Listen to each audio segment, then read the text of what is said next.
What's up, folks, and welcome back to Dyce Reacts World with us staying in London, England tonight. Oh yeah, it's been a while since we checked out anything from Alan Murray. We are going to be checking out why we're called Great Britain. I know this is going to be interesting. Very much side checks one out. We ain't going to waste no more time. We're just going to get right into it, folks. We're going to get right into it. Oh yeah.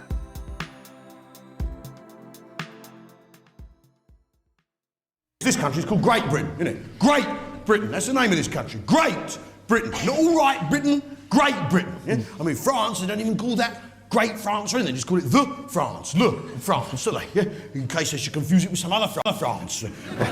This France or that France, or courageous, heroic, turning up in times of battle France. Now, what is this? And we got our name Great Britain because every time there's a war, the other countries look down the list of allies, and if they see our name on it, they know they're on the winning side, don't they? So they go, oh, Great Britain. And as a result, Great Britain now.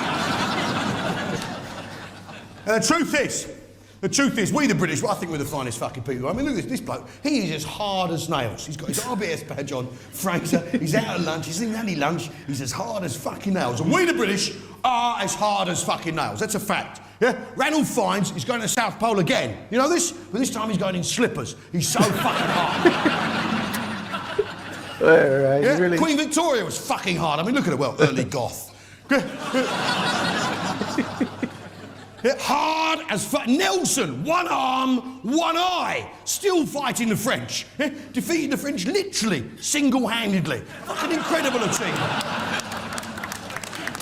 Yeah, not easy Your at ship, all. HMS Invincible. You're not going to fuck with HMS Invincible, are you?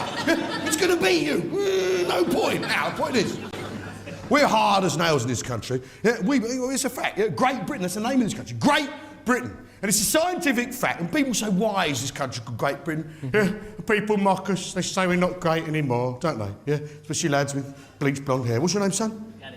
Gary, what do you do, Gal? Civil servant. You're a civil servant? Traffic warden? Health service? You're a nurse, aren't you, son? No. Admin? You're a secretary, aren't you, son? Is your dad proud of you? I did, yeah. He's never said so, has he? No. What is wrong with you guys? And that's not because he's bottling it up. Now, what is this? People say, well, why is Great Britain called Great Britain? It's a matter of opinion, surely, but no. I can offer you a scientific fact right now that proves Great Britain is great, yeah? It's a simple fact that Great Britain is, in fact, the centre of the earth. Here we go. That's Here a we fact. go. It's the centre. Yeah, I think it's worth it. Yeah, not a whoop necessarily. I wouldn't do the full whoop there, love. Maybe, you know, a round of applause or something British rather than, yeah, off the fucking Jerry Springer show. I knew your face. Now, the point is, Great Britain is, in fact, the centre of the earth. A little round of applause. This country is the centre of the earth. That's right. I'm going to give it to you. It's a scientific fact. Yeah, go look at a map, a globe, and an atlas, straight through Great Britain. Like that. The North line of longitude. Great Britain is the centre of the earth. All right, we put the line there, but it still stands. Now, what does that mean? I'll tell you what it means. It means that we, the British, us in here, we are in charge of what time it is all over the world. It means the Germans don't sit down for their lunch until we say it's 1 o'clock. That's right. Look at how There's a this bunch guy of lads is at looking that at Greenwich Observatory watching Germany the entire time. Watching Hamburg, Munich, Dusseldorf, and the other German places. Watching them. If they so much as see a German, reach for a bratwurst a moment early. All right, Fritz, it's 2 minutes to. Put the sausage down, knock it off. And every now and again they put the clock back a couple of minutes to catch the Germans out. It's fucking priceless. Yeah, where the world runs to Greenwich Mean Time, GMT. Now, you might not know this, but at one point there was a struggle between Britain and France as to who would be in charge of what time it is, who's in charge of time. Yeah, and unfortunately, we won, don't we? Yeah, the world goes tick-tock, doesn't it? Not tick-tock, it goes tick-tock. Yeah, the world runs to Greenwich Mean Time, GMT, not Paris Mean Time, PMT. Or just imagine if it did. I mean, fucking hell, you'd get nothing done, would you? Well, no, you get everything done, exactly as you was told. And come back from the garage with chocolates. There you go, love. Now, the point is, We're in charge of time. Now the French, if they'd been in charge, would have made time metric, wouldn't they? Because metric's their answer to fucking everything. There'd have been 100 minutes in an hour. There's not room on the watch for that, is there? It's just stupid.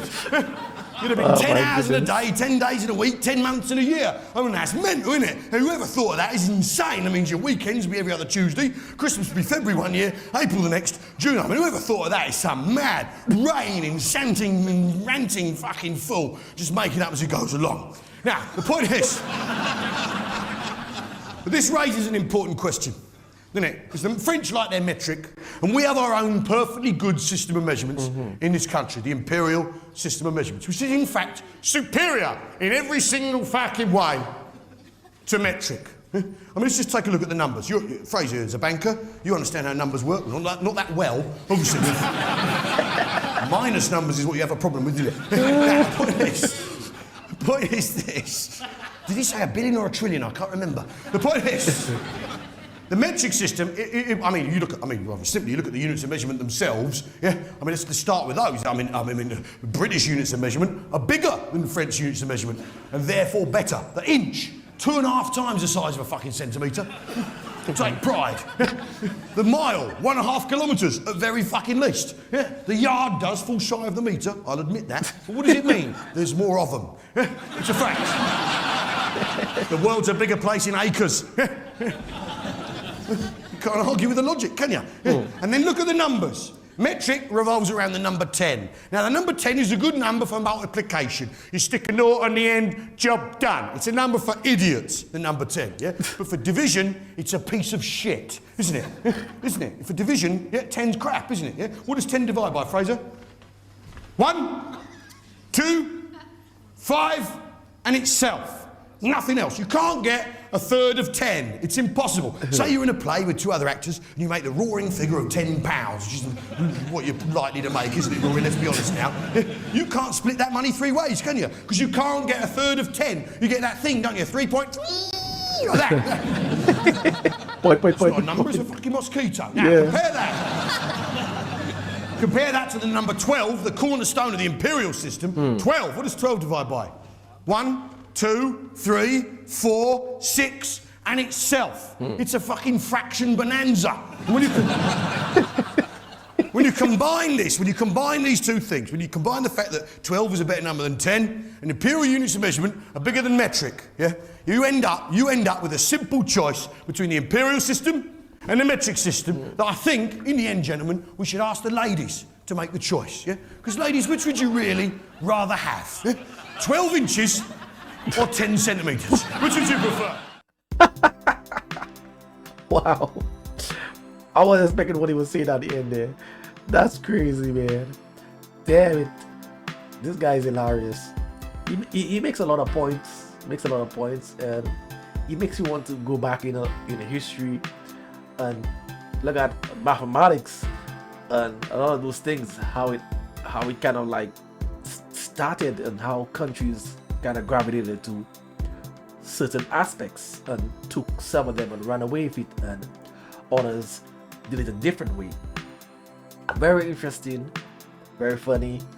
I mean, Al-Murray never short of being genius when it comes to his on stage.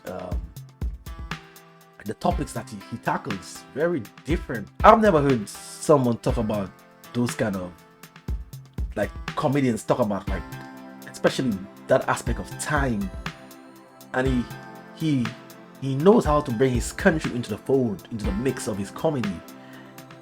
From what I've seen, from all the things that I've seen, he always finds a way to bring the Great Britain in his comedy. So he's really good, always puts his country in the spotlight. And you could tell, like, I mean, the way that he represents himself, you can tell he's very patriotic and really embraces his country. He likes his country. You could tell in a lot of skits I've seen so far that he's done, British is there, England is there, and they're all superior. No matter if he doesn't believe it or if he believes it, he's gonna say it anyway, regardless. He's gonna put them at the top there, without a doubt. Yeah, I think I've seen a bit from this special. Yeah, I've seen a bit from this special, so you guys could check some previous videos. I think I have a playlist of Al-Murray. If If it's not there, I'm gonna put a playlist. Definitely, I'm gonna be checking out more from him. So he put up some more suggestions, and I will try my best to deliver. If you want to see that long drawn outro that I do, hit me up on Dyce Reacts, where I do music reactions. This way, I'm gonna be making my exits. Until next time, peace out.